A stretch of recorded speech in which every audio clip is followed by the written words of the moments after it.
Going to call the joint Metro North and Long Island Railroad Committee's meeting to order. We're going to hear from the public. I turn it over to Stephen Papadone, Long Island Railroad General Counsel, who will announce this morning's speakers. Steve? Yes, thank you. Today we have 9 members of the public registered to speak. As a reminder, we ask that all public speakers adhere to the MTA's rule of conduct and decorum. I would also like to remind our public speakers that in the interest of time and fairness to all speakers, we limit everyone to 2 minutes. Please be aware of the clock in the front of the room or on your screen if you're accessing remotely, and the warning light that you will see reminding you that you have 30 seconds left to conclude your remarks. We will start with 2 in-person folks first, and then 2 remote folks following that. The first in-person person will be Kara Girl, followed by Christopher Grief.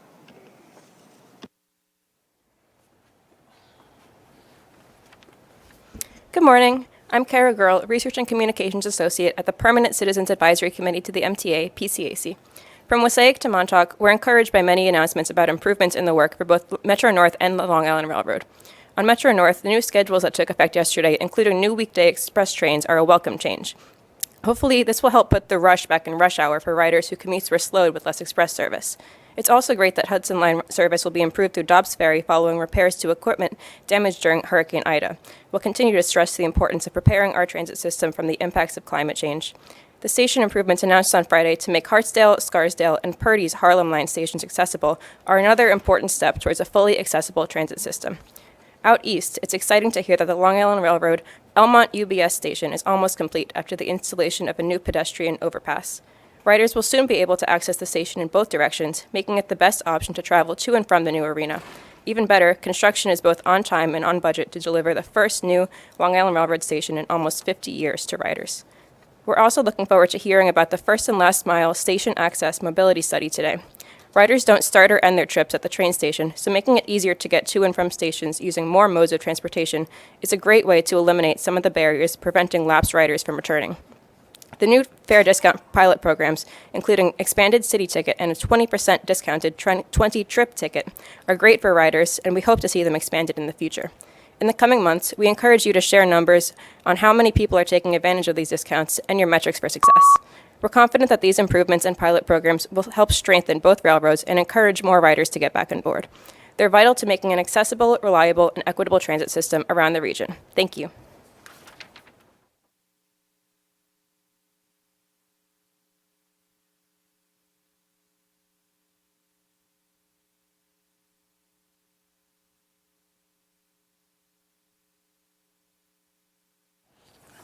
Good morning. I'm Christopher D. Greif, Greif, not grief.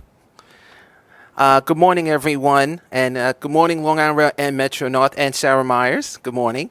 I'm here to as my colleague Kate, did speak about accessibility also, and I agree with her because we still need to continue working on accessibilities, and we are working very well with Long Island Railroad. Hope we can work on more in the future with Metro North as well, because we want to continue that. As you're aware, March 16th was the 1-year anniversary that Edith Prentice did pass away, and I'm still going to be continuing advocating for more accessibility, ramp, or elevators. That is the main goal, and will be keeping advocating for that. And I hope we can all work together as well with that.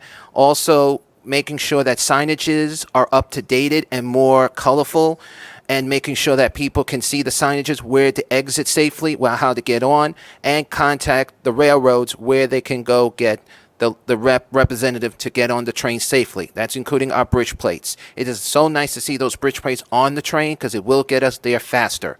But I also want to remind the railroads, we still need to continue to remind customers to still wear their mask. There is not enough signs on the railroad. There still need to be more signages out there. You may have on the computer screens, but not all stations have them. So please remind that signages needs to be up. Tomorrow is Mask Force, and we need to make sure that signages are up. And with the Mta Police, I know you guys have a great teamwork with us, helping us. Can you please ask your officers to join with us, especially at Atlantic, Jamaica, and Penn Station, to make sure they're all working together. As Mask Force teams are going out, we need to work together with our law enforcement and even the explorers that are joining with us tomorrow as well with the Pulse Advisors. Thank you. Thank you. The first remote speaker is Alita Dupree, followed by James Camady.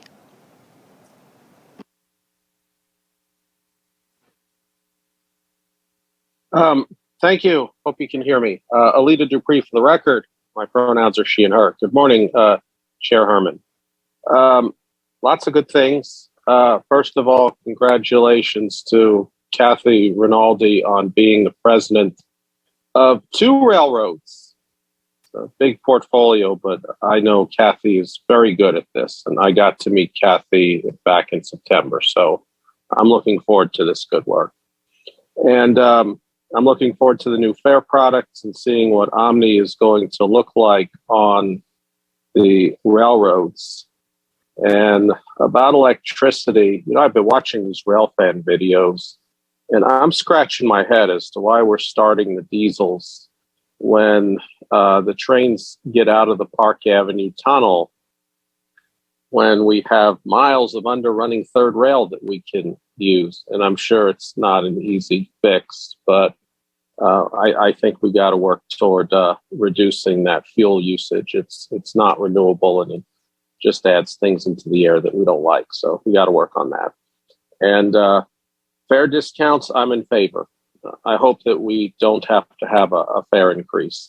I don't think the time is right for a fare increase yet. It's not easy. And this mobility study, I'm looking forward to, because I've struggled with last mile for years. In any place I go, I don't have a car. Haven't had a car in a dozen years. Don't plan on getting one. So last mile is very important, especially when parking garages get crowded. I've had my issues with that back in like the 80s and 90s.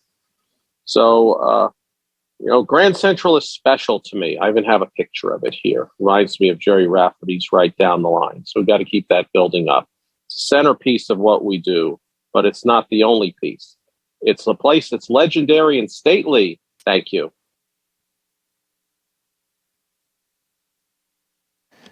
The next speaker is James Camady. Thank you. Hi, I'm James Comedy, and I'd like to ask all of you on the Metro North Railroad Committee if the Metro North rail cars can get reading things. I live in a downstate suburb, and thousands of my neighbors are taking the line down every single workday. The commutes have got to be weary, and it sure isn't healthy to spend those morning hours in the gray metal cars from Carmel to Grand Central. So, as an easy way to help their mental health during that trip they're expected to be making, I think that it'd be great to put some literature on the Metro cars for people on the commute to read as they like.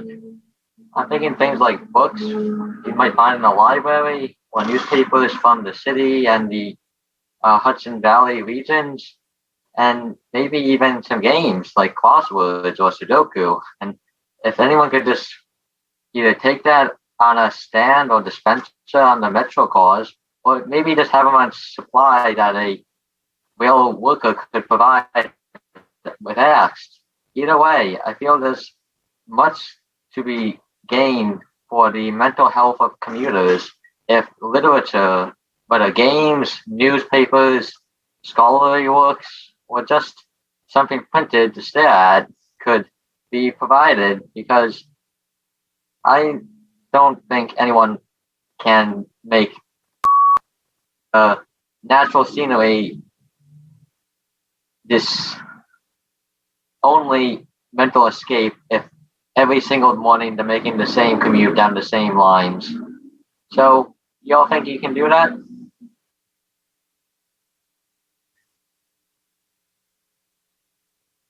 I hope you can. Thank you. The next 2 in-person speakers are Jason Anthony, followed by Mary Bowden.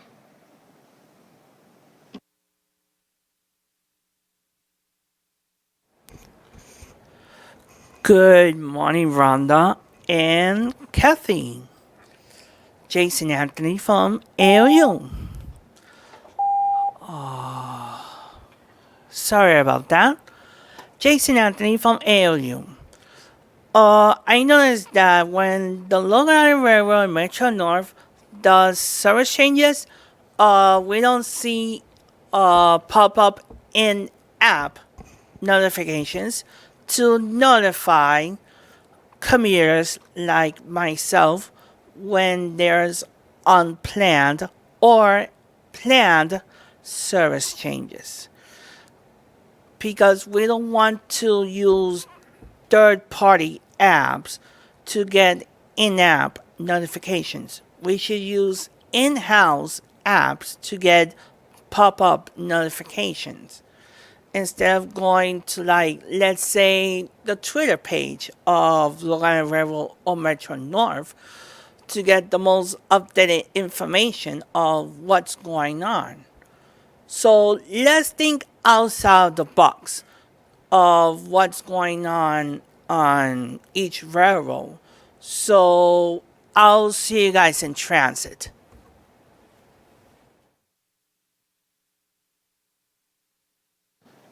The next speaker is Mary Bowden, followed by Charlton De Souza.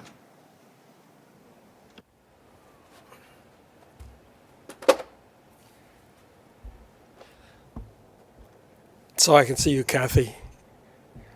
I apologize for asking you to do things that you weren't. It wasn't your responsibility. Your responsibility is to use the information provided to you by your staff. And when your staff gave you wrong information, I was blaming you for it. I apologize. The traffic engineers are the ones that were giving wrong information, and tomorrow I will be with Bridges and Tunnels, and we're going to address that directly. I also drove Thursday night through the Roaring Brook railroad crossing that I've been asking about for years and years and years. Done well. The crossing itself is excellent. Everything, all the red information is out, and it's the way it should be. I have to switch gears because something that a previous speaker said became very important about the diesel engines coming out of Grand Central.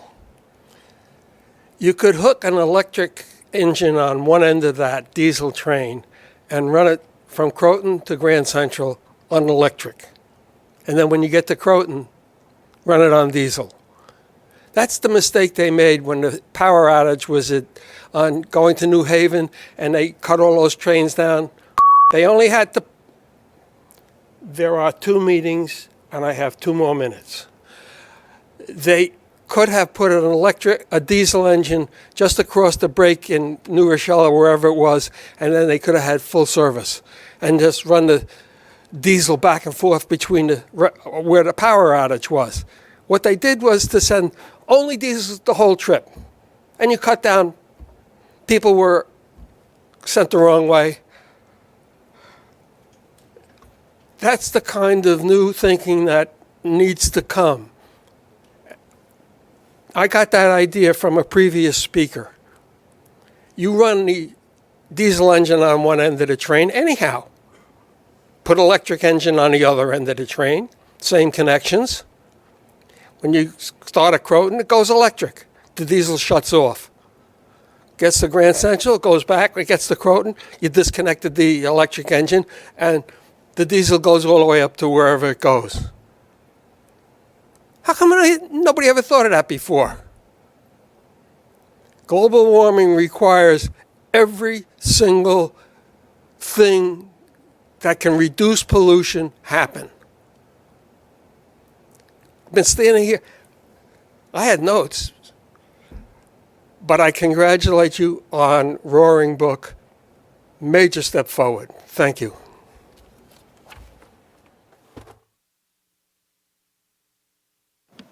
The next speaker is Charlton De Souza, followed by John Michno.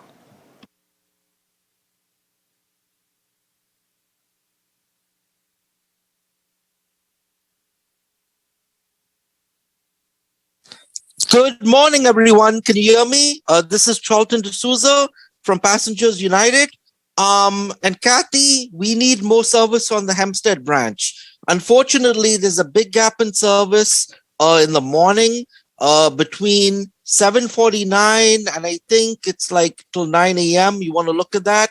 And also overnight, we don't have a 12 midnight. In the 12 midnight hour, there's no train on weekday nights from Atlantic Terminal on the Hempstead branch. So we have like a 2.5 hour gap in service.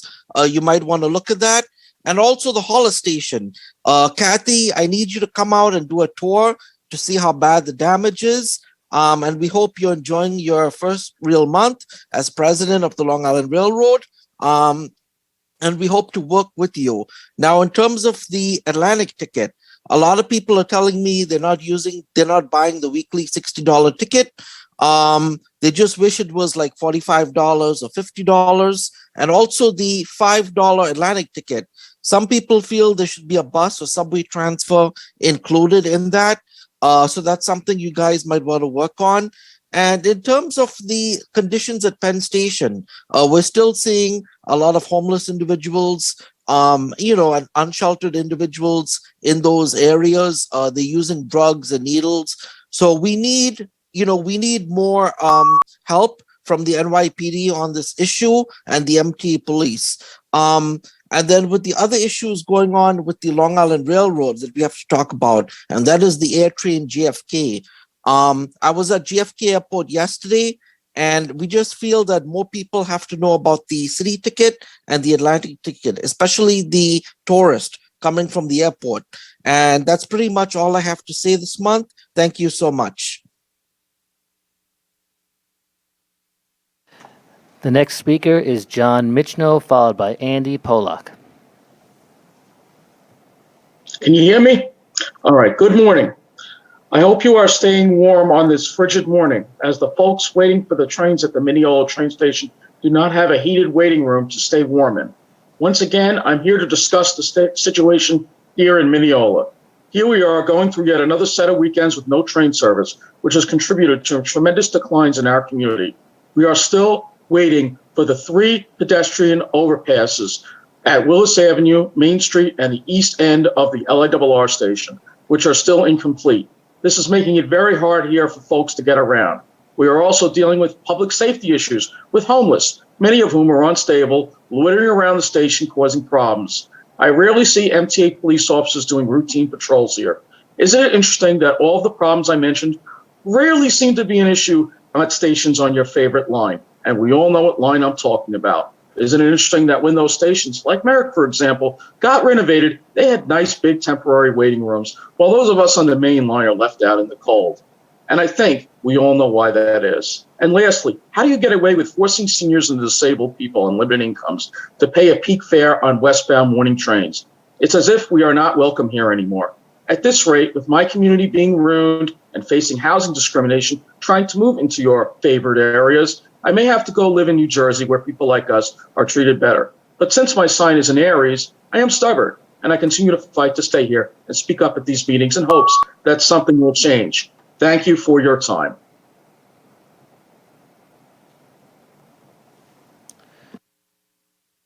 The last public speaker is Andy Polak.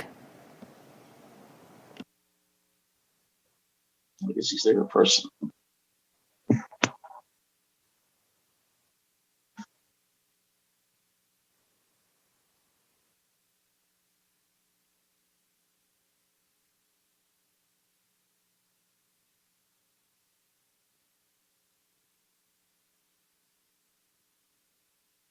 Hello, can you hear me? Hello? Hello? Yes, we can hear you. Can anybody? Oh, sorry about that. Hi, Kathy. I'm so sorry. I'm on the phone this morning because I'm on my way to work. So anyhow, I'm going to talk about the Long Island Railroad this morning. So the first thing I would like to bring up is I'm very glad the main line's finally getting concrete ties, because I've got to experience them on the Port Washington branch, and it makes a much more smoother experience. It's much better than dealing with those old, outdated wooden ties. So I'm very glad that that's finally being done between Jamaica and Hicksville. And my last point for this morning is I'm very glad that you guys are being very transparent with us finally, because we at Passengers United have been wanting more transparency on the weekends when the main line's going to be shut down. And I'm very glad that the main line is going to be running on certain holiday weekends, Easter, for an example, Mother's Day, and Memorial Day. And funny enough, my friend's birthday is on Mother's Day weekend, and I might be taking my normal weekend train, the 450 Jamaica to Express Mineola train. So very glad that there's more transparency, and I hope it continues going further on. So that's pretty much it, everyone. Thank you very much, and hope to speak to you all again soon. Take care. That concludes our public speakers for today. Thank you. Next is summary of actions, and there are no summary of actions this month for either railroad. We're now going to approve the minutes from last month's meeting. Long Island Railroad minutes can be found on page 4. Metro North can be found on page 11. And they have all been distributed to all members. Are there any corrections or omissions?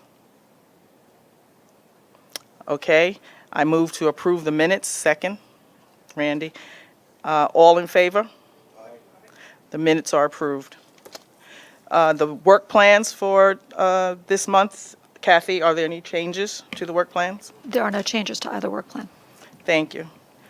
And now we will hear from Kathy for a joint report on Long Island Railroad and Metro North. Thank you very much. I'd like to begin with a moment of silence. Both Long Island and Metro North lost colleagues to COVID over the course of the past couple of months.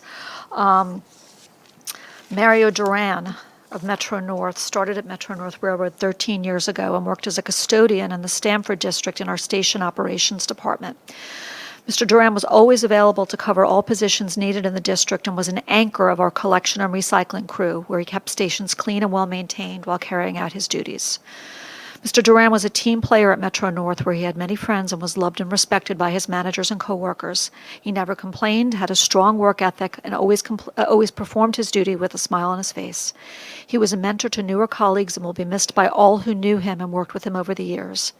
He was a devoted husband, father, and grandfather. Please keep his family and friends in your thoughts and prayers during this very difficult time, and our deepest condolences go out to his family. Frank Zuccaro, a Long Island Railroad family member, died on February 4th after contracting COVID-19. Mr. Zuccaro joined the Long Island Railroad in 1999 as a B&B mechanic, dedicating nearly 23 years of his career to public service. Mr. Zuccaro most recently worked as a structures assistant supervisor, and he was a proud member of the SMART union. He joined the sorry, I missed that already. He was a great friend to many and was always looking out for others well before himself. His colleagues recall him as a selfless person who would do anything for anyone around him if they needed help. Mr. Zuccaro will be remembered as a great coworker, supervisor, father, husband, and friend. Please join me in keeping him in your thoughts and prayers, along with his wife Phyllis, their daughter Angelica, and all his family, friends, and fellow railroad colleagues. I'd also like to recognize the recent passing of Orrin Getz, who was a strong advocate for Metro North riders, especially for improved west of Hudson service, and he was a regular attendee at these meetings. Orrin served as the vice chair of the Metro North Railroad Commuter Council, and he regularly attended these committee meetings to speak on behalf of Pascack Valley and Port Jervis riders.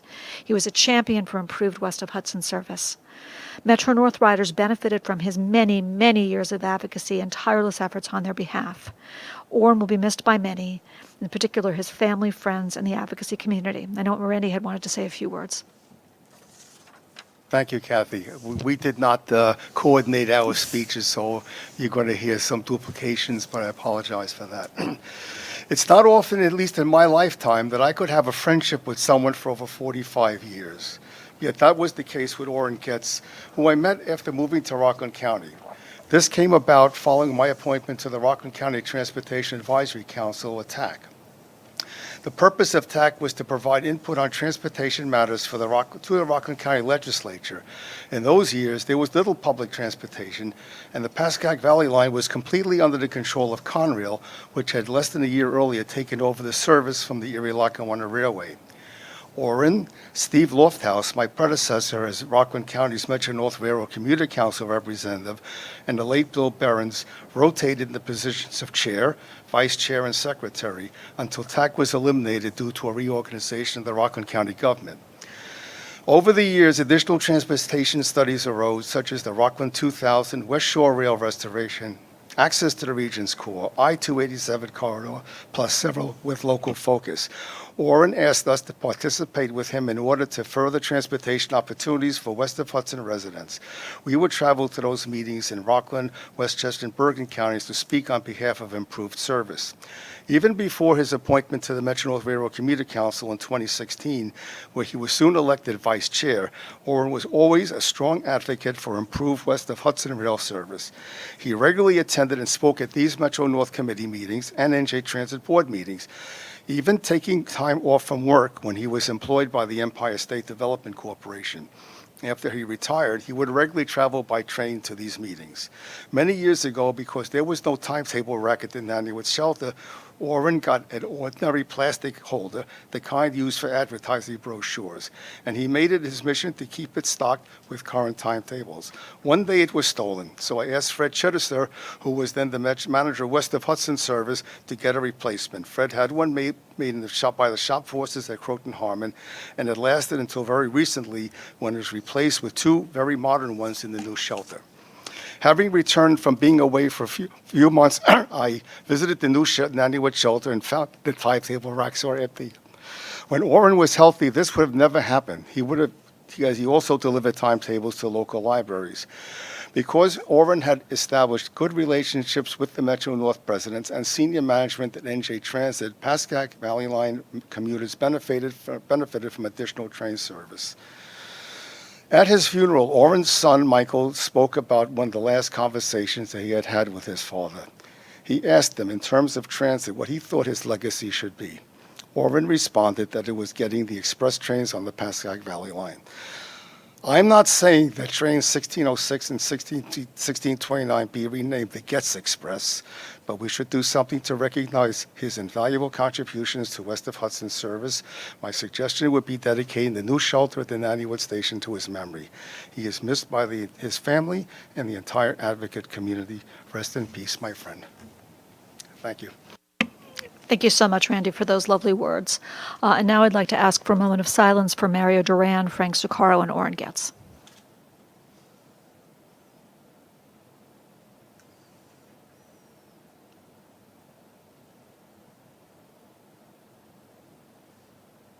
Okay, thank you all. So we're going to be kind of bouncing back and forth a little bit between Long Island and Metro-North as I give my remarks. This is a little bit of a work in progress as I assume the leadership of both railroads. Starting first with Long Island, on February 28th, I took the train out to Jamaica for my very first day at the Long Island Railroad. I was happy to see the stations and trains busy with commuters. It tells me that we are well on our way in our recovery process from the impacts of COVID-19 on our region. This is like my Kim Kardashian moment with all the photographers here. During my first 2 weeks, I met with several employees at Jamaica, including at the Jamaica Central Control and at our Hillside Support Facility. I've been spending a good amount of time out on the island, meeting with customers and stakeholders, attending several events like the Long Island Association meeting here. Now I'm going to talk a little bit about ridership at both railroads. On the Long Island, looking at year over year, our February total ridership increased 100.4% to nearly 3.2 million riders, compared to February 2021 with 1.58 million. Compared to pre-pandemic, we're still hovering around the 50% mark. Looking at our latest weekday average from the week of March 14th, we experienced an increase of about 3,500 more customers than the week before, getting us up to 164,802 customers. We're happy to see more and more customers returning. Our latest weekend data, March 19th to the 20th, showed really good progress. With higher than normal temperatures, weekend ridership was up significantly, 42.8% compared to the prior weekend. We're also seeing really good numbers since the rollout of the new fare structures and discounts, especially with the 20-trip ticket that we knew would be popular. More than 314,000 rides have been purchased with the 20-trip ticket since the launch of this item. On the Metro-North side, 20-trip tickets have also become extremely popular. Through Through March 17th, Metro-North has sold more than 15,400 20-trip tickets, which is more than 308,000 rides. It's clearly an attractive option for our returning hybrid schedule riders. We've set ridership records 2 weeks in a row for the highest average weekday ridership since COVID began. The week of March 7th through the 11th, we carried an average of 134,900 passengers each weekday, which is a new COVID-era high. And the week of March 14th to the 18th was even better, with nearly 140,000 weekday riders. Metro North ridership rose almost 5% the week of March 14th, putting the railroad above 50% of pre-COVID ridership, according to both the baseline February 2020 benchmark and the March 2019 apples-to-apples comparison. We're now entering a period of school breaks and spring vacations, and we expect the ridership to actually level off until after Easter and Passover. In addition, comparable to the Long Island, we're seeing a nice return of group travel on the weekdays and on weekends. We're seeing bike groups come back strongly. We've got school groups visiting historic locations and museums across the region in places like Tarrytown, Scarsdale, New Haven, and Manhattan. We have art groups booking visits to Beacon to visit Dia Beacon. Okay, that's good for ridership. Now let's turn to performance. Turning to Metro North's performance Long Island first. Turning to Long Island's performance, our OTP for the month of February closed at 96.1, which is above the monthly goal of 94%. 2022 year-to-date OTP is also 95.6%, which is a decrease of 0.9 percentage points compared to last year. All 11 branches of the Long Island Railroad operated at or above goal for the month of February as well as year-to-date. As mentioned in today's agenda, we have outlined the Long Island Railroad spring track work programs, including the following. Mainline switch installations at Divide Interlocking, April 2nd to the 3rd, the 9th to the 10th, the 23rd to the 24th. Both tracks on the main line will be out of service between New Hyde Park and Hicksville.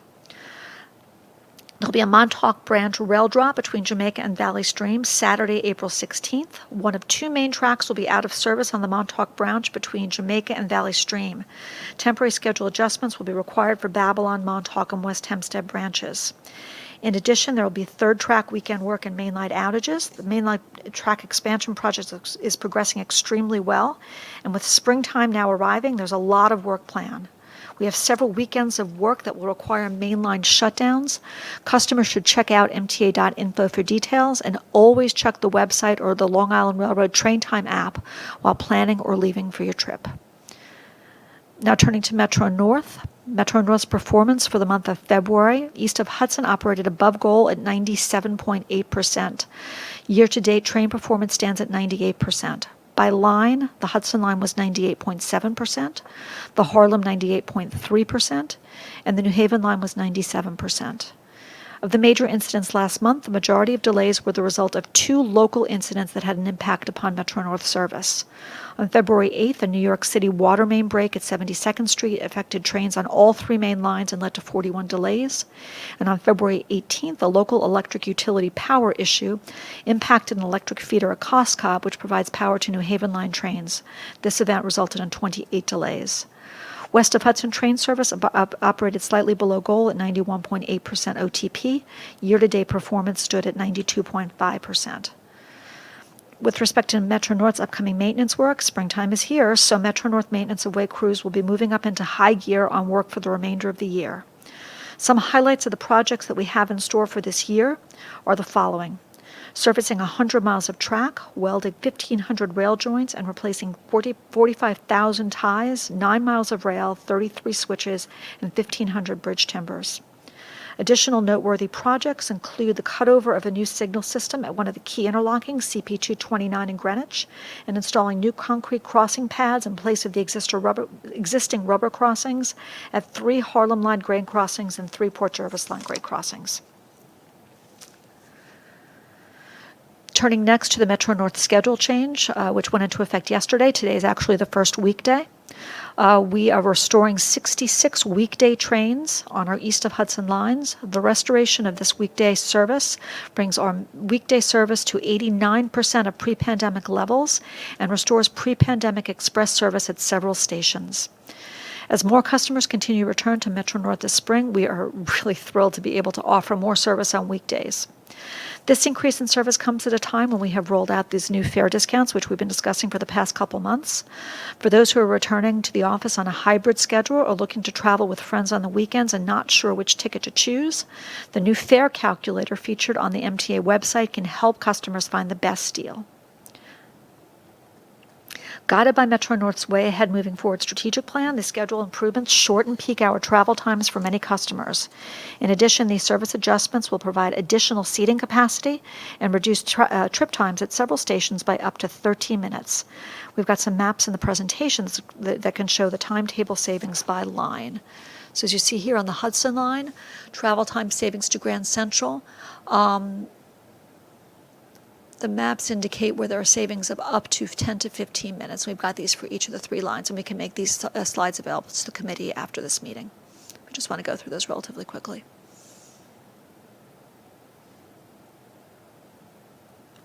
Thank you.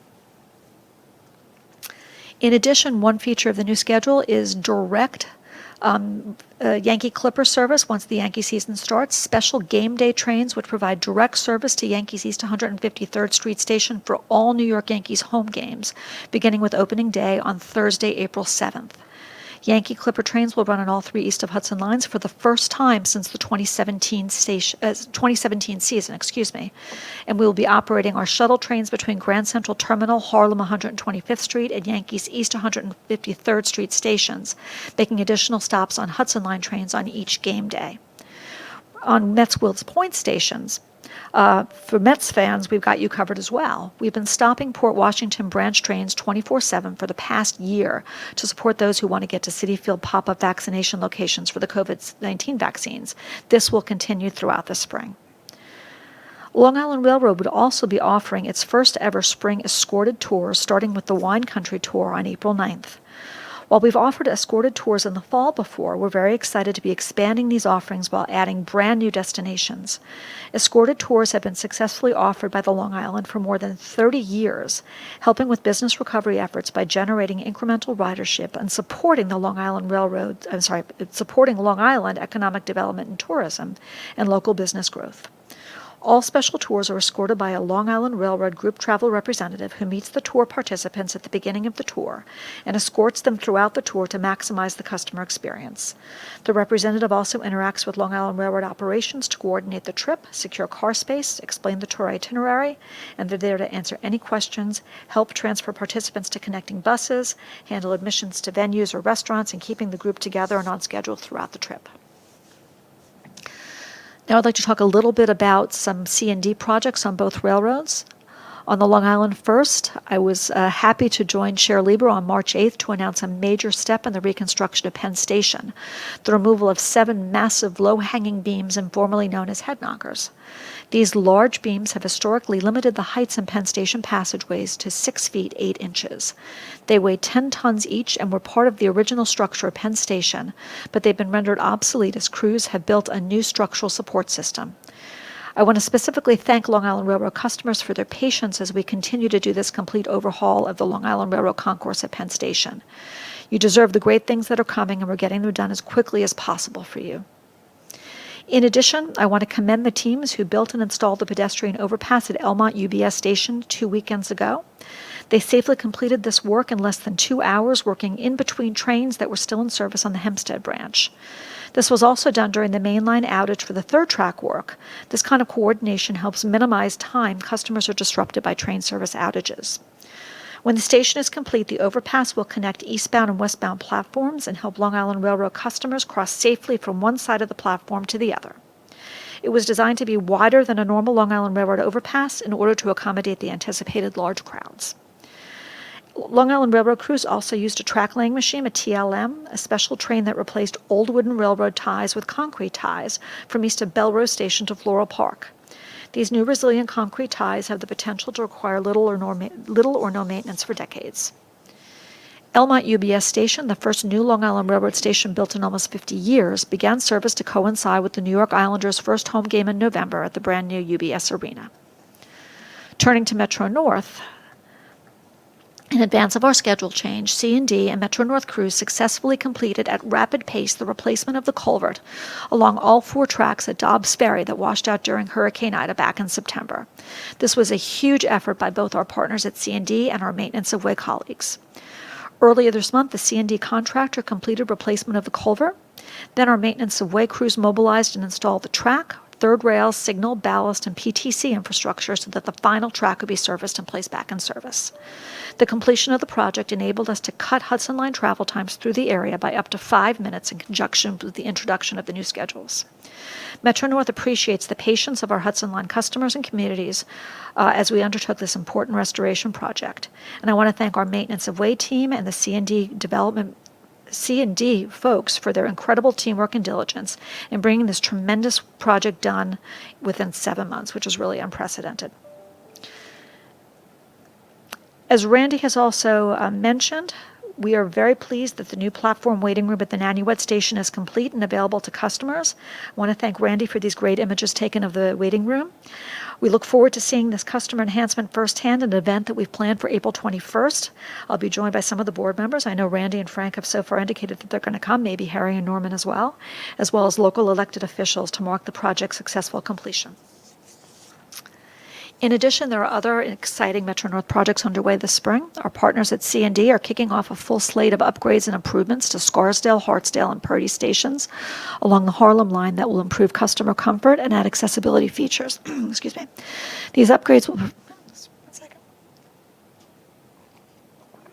These upgrades will provide street and platform elevators, among other improvements, including ADA-compliant sidewalks with curb ramps, new public staircases, increased electrical capacity, and new CCTV. Renewing and upgrading these 3 stations is at the core of everything we do. We're giving our customers the best possible experience while traveling on Metro North trains, improving our infrastructure, and increasing accessibility. As Metro North ridership continues to recover from the pandemic, our customers will see exceptional, modernized, and accessible stations that will serve our customers for years to come. Accessibility is one of the MTA's top priorities, as you all know, and projects like this will make it easier for wheelchair users, seniors with mobility issues, parents with children in strollers, and many others to get around. Finally, MTA Construction and Development has also begun plans to restore the historic Hastings-on-Hudson and Tuckahoe Metro North Station buildings. Spanish-style terracotta tiles that adorn the station roofs will be fully removed and replaced along with other improvements. Part of the attractiveness of Metro North are the beautiful station buildings that we inherited when the railroad was created in 1983. The goal of these 2 projects is to maintain that important history while providing our customers with safe, comfortable station buildings that are beautiful places to start and end their days as we welcome them back. Finally, I'd like to announce a few personnel changes and appointments. Yvonne Hill-Donald, who I see sitting over there, has been promoted to the position of Chief Administrative Officer for Metro North and Acting Senior Advisor for Long Island Railroad. I'm happy to announce the promotion of Shelley Prettyman to the position of Vice President of System Safety. In addition, MTA Procurement recently announced the appointment of Anthony Gardner, who had been serving as head of Metro North Procurement. He's now Assistant Deputy Chief Procurement Officer for Metro North. Richard Mack, who is Acting Procurement Director at Long Island Railroad, has been appointed as Assistant Deputy Chief Procurement Officer for Long Island. They will be responsible for leading the Metro North and Long Island procurement sections respectively, and will also report to me as their agency business partners. Please join me in congratulating Yvonne, Shelley, Anthony, and Richard on their promotions. Thank you. And now I have to turn to retirements. I'm going to lead with our good friend Mark Mannix, our Senior Director of External Affairs for Metro North, who is retiring last month. It pains me to say this, Mark, but I'm so happy for you. Prior to joining Metro North in 2000, Mark served as Chief of Staff in the New York State Senate for 5 years after having worked in the legal and financial sectors. Mark held the position as Metro North's Director of Government and Community Relations until 2008, when he was promoted to Senior Director of Corporate and Public Affairs and a member of the executive leadership team. Mark oversaw the railroad's internal and external communications, marketing, advertising, employee recognition programs, filming and production, and business development efforts. Recently, as part of the Metro North transformation, Mark was moved over and worked as the Senior Director of External Affairs for Metro North. I know I'm not the only one who's going to greatly miss Mark as he takes on this next chapter of his life. Mark, your work at Metro North has made us all the better, and Metro North customers are enjoying a better railroad because of your hard work all these years. So I'd like you to come up because I want to present you with your certificate.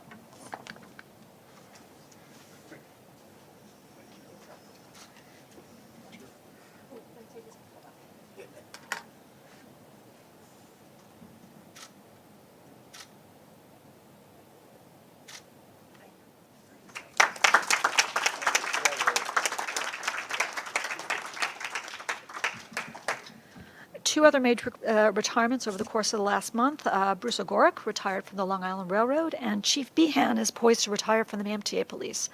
Both are tremendous losses for the Long Island and MTA PD, but we wish them both the very best on their retirements. Okay. And that concludes my remarks. Thank you, Kathy. We're now going to move to the safety reports. Lori Ebbinghausen, Vice President of Corporate Safety for Long Island Railroad, will provide their safety report. Good morning, everyone. We're reporting on our safety performance through the month of January, and that report can be found on page 30 of your book.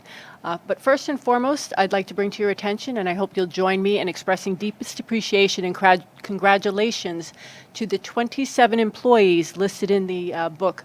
These employees were nominated by their colleagues for performing above and beyond their course of duty in the areas of safety for their colleagues, our customers, and the communities that we serve. These employees did everything from rendering life-saving assistance, people that were contemplating suicide, people that have fallen to the track level, alerting trains to hazardous conditions, reuniting individuals with dementia with their families and loved ones. So these employees really have performed and were recognized by their fellow employees, and it's a program that has been very well received and we've had in place for over 2 decades. Normally, we have an in-person ceremony where labor leaders and management recognize the employees, and we're optimistic that next year we'll be able to go back to that. So if I could ask for a round of applause for these employees, because they deserve that recognition. In addition, I'd like to report on our employee and customer reportable injuries. So our reportable injury rate was 2.44 for the time period that we're reporting, and that's per million customers. Our employee injury rate per 200,000 hours was 4.11.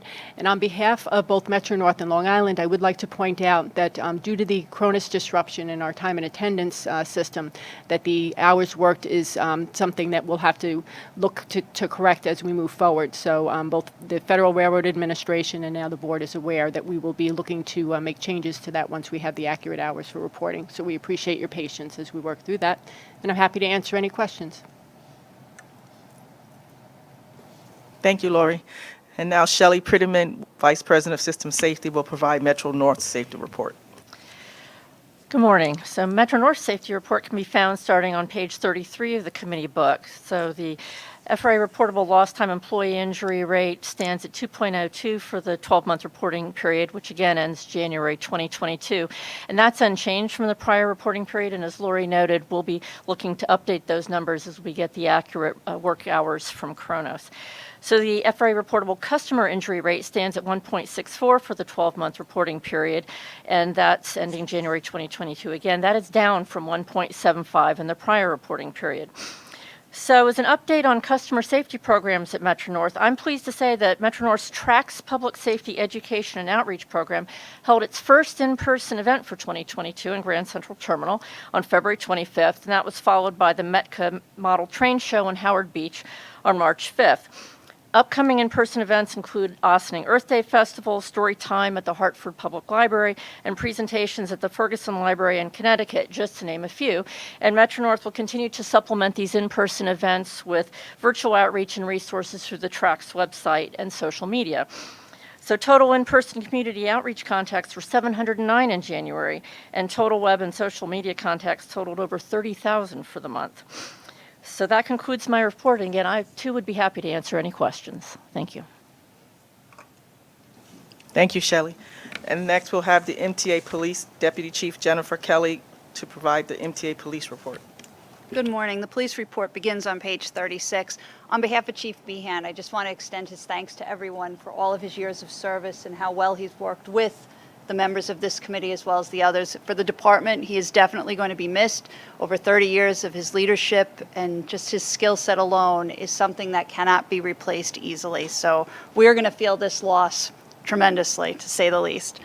Okay, in regards to our report, system-wide, we have seen an increase in the 7 major felonies reported for the month of February. This is to be expected as ridership has continued to improve since the pandemic. However, due to this, the increase is relatively low in compared to the daily crime rate of less than 1 crime per day system-wide for any major felony. it affects our percentages drastically, just a slight increase of even one crime because our statistics are historically low. I want to address the situation which occurred in Ronkonkoma on February 16th, which is our one murder statistic for the year of 2022. This remains an active investigation, and although no arrest has been made at this time, a person of interest has been identified. Once the identification has been solidified, Suffolk County PD will apply for an arrest warrant with extradition in case the subject is out of state at that time. I just want to emphasize that this is an isolated incident with the suspect and the victim were known to each other, and we do not consider this to be a random act of violence. For robberies, we had 2 for Long Island Railroad and Metro North. This is a slight increase for Long Island Railroad compared to the same time period in 2021. For Metro North, the numbers are consistent for 2022 in comparison to last year. For the robbery on Long Island Railroad, it occurred at the Atlantic Terminal Station. It was on the platform.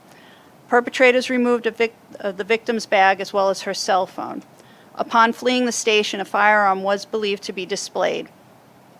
Currently, this remains under investigation by our detectives, and I am very happy to report that 3 arrests have already been made in regards to this incident.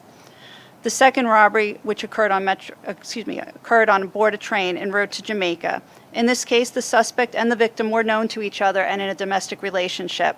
The victim was pushed to the ground when she attempted to retrieve her property from the suspect. The suspect was identified to officers and was arrested on scene. Metro North, both robberies occurred within businesses located within Grand Central. A security guard attempted to recover merchandise when a suspect resisted and threatened the security guard. Patrol officers quickly responded and were able to arrest the suspect at the time of incident. The second robbery, which was similar in nature when a shoplifter when confronted by store security, stated he had a knife, although a weapon was not displayed, and the suspect fled the business. This remains an active investigation for our detective squad. We had 1 felony assault for Long Island Railroad, which is 1 less than the same time period for 2021. Metro North had 1 felony assault in 2022 and 2021 for the same time period. In both instances for Metro North, arrests were made. A male was arrested at Penn Station for the assault with a weapon. The suspect and the victim were not known to each other, and they had a dispute in the connecting concourse, which escalated into a physical altercation, resulting in the victim being stabbed multiple times. The suspect was arrested by patrol officers at Penn. In regards to Metro North, a shoplifter from Rite Aid resisted arrest. The perpetrator's actions caused a police officer to sustain a fractured elbow. The defendant was originally charged with the felony assault. However, we are going to have this reclassified as the district attorney's office prosecuted as a misdemeanor. System-wide, we had 3 burglaries for the month of February. All occurred within the Metro North service region. 2 of the burglaries were from commercial establishments at Grand Central, and both of which resulted in arrest. The third burglary occurred at Yankee Stadium Station, where a suspect pried open the door to the electrical storage room and removed tools. This remains an active investigation. Grand larcenies are up from 2021. System-wide, we had 13, 5 for Long Island Railroad, 7 for Metro North, and the remaining incident occurred in the Staten Island Rapid Transit System. The majority of these incidents resulted from unattended belongings or victims asleep when the crime occurred. For the 4 of the 5 reported grand larcenies occurred on board trains for Long Island Railroad, where the proceeds were either valued at over $1,000 or the crime resulted in credit cards being taken at the time of incident. The remaining grand larceny occurred at Penn Station, where construction tools removed from a locked area on the platform. 5 of the 7 grand larcenies occurred at Grand Central, 3 of which were a result of the value of property being stolen from businesses at Grand Central. Arrests were made in 2 of these incidents, the third being investigated by detectives. There were 2 reports of tools being stolen from a job box at the Hybrid Yard and the other from a platform at Grand Central when tools were left unattended. The remaining 2 cases of attendant property were removed from trains. Currently, there have been 145 arrests for 2022 for felonies and misdemeanors. In comparison with the same time period for 2021, there were 95. The greatest increases in arrests thus far are misdemeanor assaults, criminal mischief, criminal trespass, and petty larceny. Year to date, we have an increase in criminal summonses for petty offenses of 239 compared to 199 for last year. This concludes my report unless there are any questions.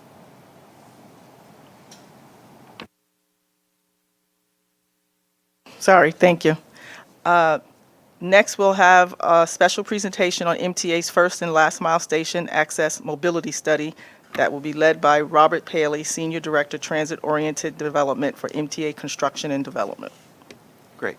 Thank you. Yeah, I'm Bob Paley, Senior Director of Transit Oriented Development at MTA Construction and Development, here to present a study that our team is undertaking to improve station access in MTA's suburban territory. And I'm joined by Emily Provancha, who is the project manager. This presentation is for information only. There's no board action today. We just wanted to present to you this study, which will be completed by the end of the year. Convenient access to our stations is critical to MTA's business model for suburban transportation. Traditionally, that meant access by car, which of course requires parking. The trouble with that traditional model is that parking structures are expensive to build. They cost around $35,000 to $60,000 per space, and they cost about $500 a year to operate. Parking uses the valuable space that's right adjacent to the station, land that could be better used for more productive transit-oriented purposes. Many our suburban customers don't own a car, either through choice or economic circumstances. Promoting driving is bad environmental policy. And finally, parking doesn't address the customer needs that have been evolving over time. Fortunately, there's been a pretty major shift in how people are traveling. I'll say more about that in a minute. And that shift presents to us a major opportunity to do four things: to facilitate the seamless, flexible, convenient travel options that our customers want, to grow ridership by accommodating those preferences, to promote a more environmentally responsible transportation network, and finally, to reduce the need for these expensive parking garages, leaving more space, as I said, for transit-oriented mixed-use development.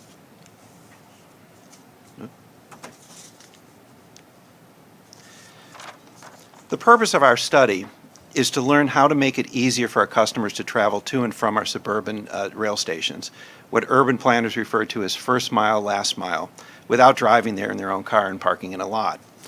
We're analyzing current travel patterns to every one of our stations in the 7 suburban counties we serve, and we're identifying gaps in access, strategizing how new technology and emerging alternative modes can make it easier to get to the station.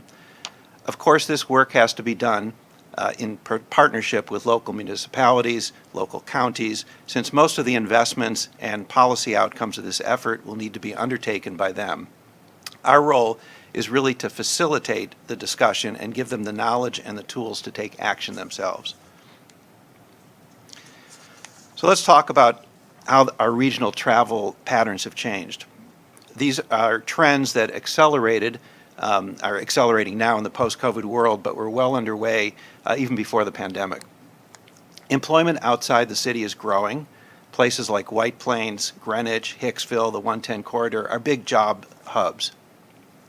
And many of the people who work those jobs are coming from New York City.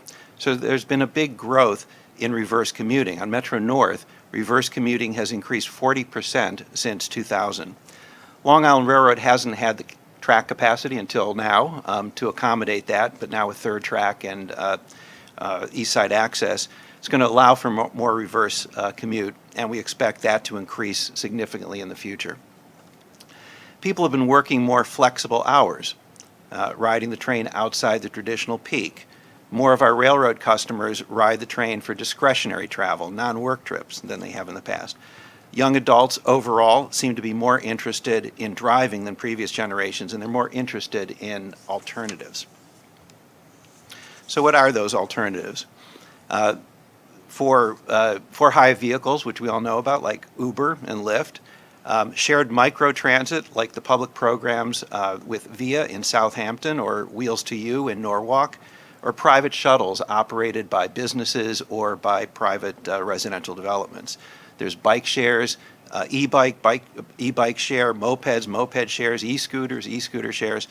And of course, a lot of these new ways to get around are powered by apps on our phones.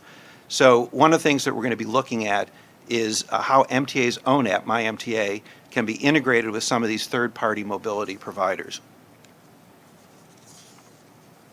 So one of the first things that we asked our consultant to do is to categorize the station areas into typologies based on their land use and population density characteristics. This is something we've never done before. We're also looking at demographic factors, socioeconomic factors, topography, residential density, concentration of major destinations, and the safety of surrounding street networks. The purpose of creating these categories is to better understand how different stations fit into their communities, how people access those stations, and how they might better access them in the future. So one of the things that we learned is that the way our customers access our stations varies dramatically between typologies. Overall, region-wide, about a quarter of our customers walk to the station and 2/3 drive, and the remaining 10% of customers take the bus or a shuttle or a ferry. A very small percentage ride bikes. But when you look at those mode shares by typology, you see some interesting patterns. In higher density or medium density suburban communities, a lot of people walk. Major hub stations are characterized by multiple modes, and they have the highest transit access. As expected, the share of people who drive alone is very high in lower density communities, but it's interesting to note that the share of carpool, taxi, ride sharing is also high in these communities.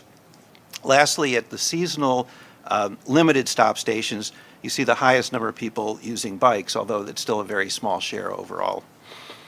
What our consultant is focusing on now is identifying station access gaps, physical barriers that prevent customers from walking, biking, sharing a ride, or taking transit to the station. With both of these analyses done, we can have a better idea of which first last mile strategies might might be most appropriate and cost-effective ways to increase access without resorting to driving. So all that information about the physical and demographic context in which our stations operate will be incorporated into the first last mile toolkit, which will be a web-based interactive database that we're developing with our consultant. The purpose of the toolkit is to give county and municipal stakeholders the information they need to assess their station area, to identify the right mix of strategies for their particular station area, and to design pilot programs for that station, to calculate the potential costs and to strategize funding sources. We'll be beta testing the toolkit in May and expect it to be publicly available on our website in July.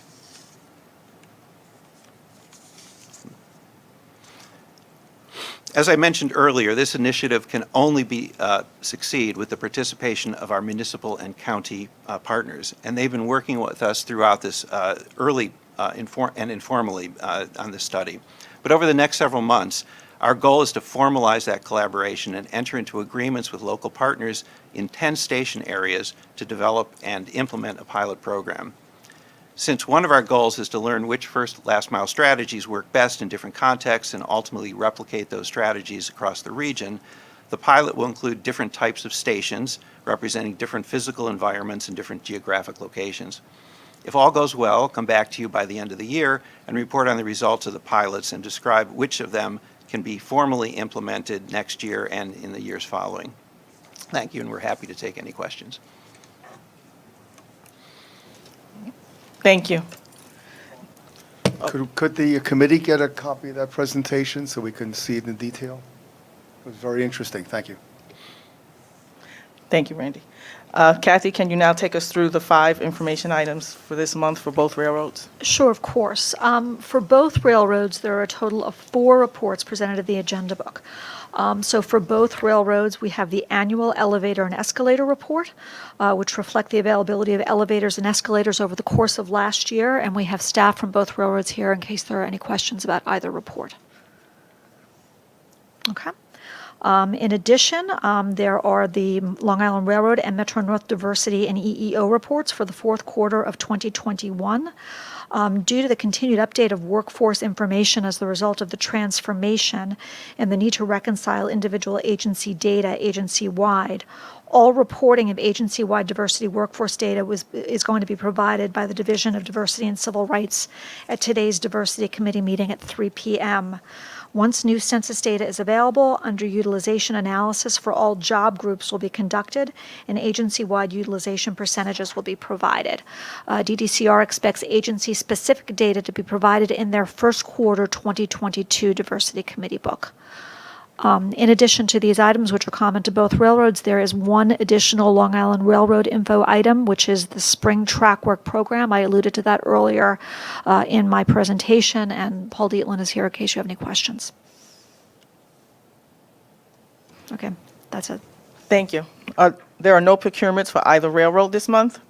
And now, Kathy, can you please report on this month's monthly reports for both railroads? Sure. For both railroads, the reports on operations, performance metrics, finance, and ridership are included in the agenda book, and we're available to answer any questions that the committee might have. Thank you. And now, may I have a motion to adjourn the meeting? Randy, second? Sure. Sorry about that. Almost there, though. I just want to make a quick comment on a letter that was forwarded to this committee and to the board involving the Cronus failure that we experienced back in December. The heads of 9 labor unions on the Long Island Railroad respectfully conveyed their deep concerns about the payroll currently problems that we're having, the tremendous amount of overtime that's owed to our members, the pension ramifications to retirees and future retirees. I've already spoken with Kathy. I believe that she's definitely going to help us with speeding up this reconciliation of this payroll that targeted right now could take up to a year to fix. So I believe we could do better at that.